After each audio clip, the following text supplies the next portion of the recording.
You might have seen some of our previous videos where we've covered the injector seals and we have cut them using an injector seat cutter. Well, in this video we're going to be using a different tool which actually cleans the seat and the actual port where the injector sits.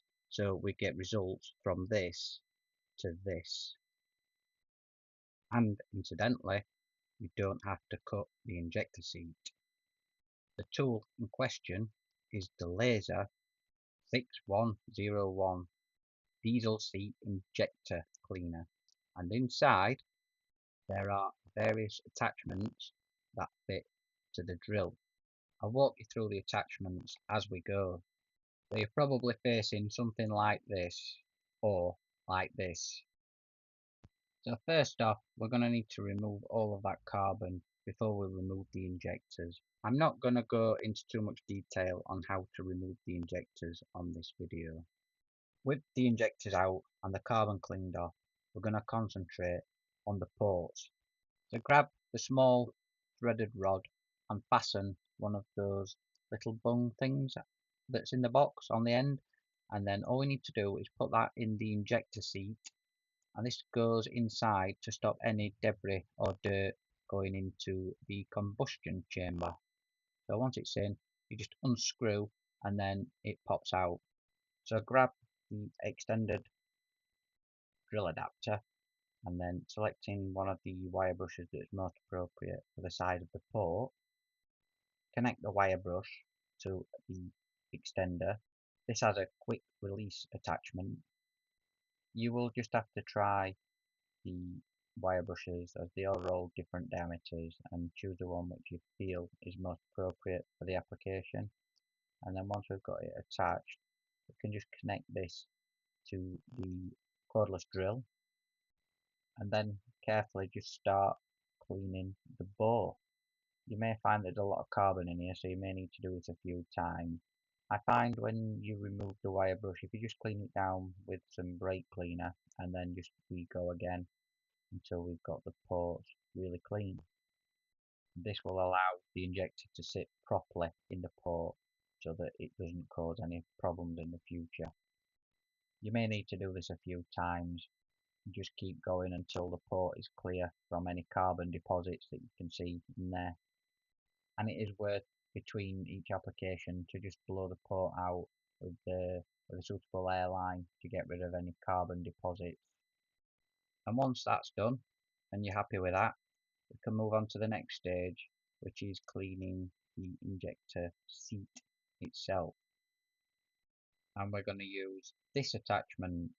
Don't forget to remove the collar that my finger's on here. This can cause a bit of a problem, I found. I don't know whether you're actually supposed to use it with this, but I found it better without. And we just repeat the same procedure again.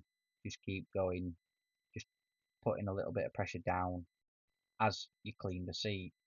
And I'm pretty sure that you'll agree the overall finish from this is really good. Really happy with how it cleans. Just maybe another application on this one. And there we go. You can clearly see that doesn't need cutting with an injector seat cutter, and the results are much better. This is how it was before, obviously, and this is it after we've cleaned the injector port. All now really nice and clean, ready for the rebuild. But there is one more step that can be taken before we proceed with the refit of the injector, and that is the very center where the pipe cleaner. Put a bit of grease on this and turn this into the actual center of the injector hole. This will keep any debris stuck to it, and then we just do this a few times just to clean the port inside there. And all that remains now is to remove the old injector seal and give the injector a really good clean down before we put on the new seal. I do find we've got some little pick tools. They really get into the crevices in the injector to give this a really good clean. And that's it, all ready for the rebuild now. As I said earlier on in the video, In most cases it will clean the injector seat. Unfortunately, like this one, it doesn't always work, so you may need to use an injector seat cutter as well, and then we can get a really good final finish of that seat. I seem to only find that you have to do this if the injector seat is curved or tapered, like this Toyota diesel. I think each tool complement each other. Just as a word of advice, unless the seat is nice and clean, like you can see in all the examples on this video, it's not ready. So that's it.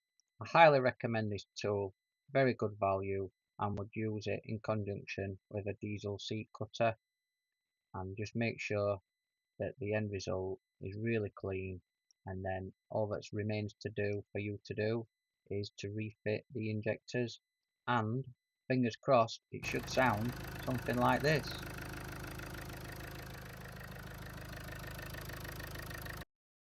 It doesn't matter whether you're working on a Ford, a Peugeot, Land Rover, Toyota, the procedure is exactly the same. You can find all the tools used in this video on our website at howtofixit.co.uk. And if you click in the top right hand corner, I'll take you straight to the tools that you will use in this video. So this has been How to Fix It. Thanks for watching. I really hope this video helped you.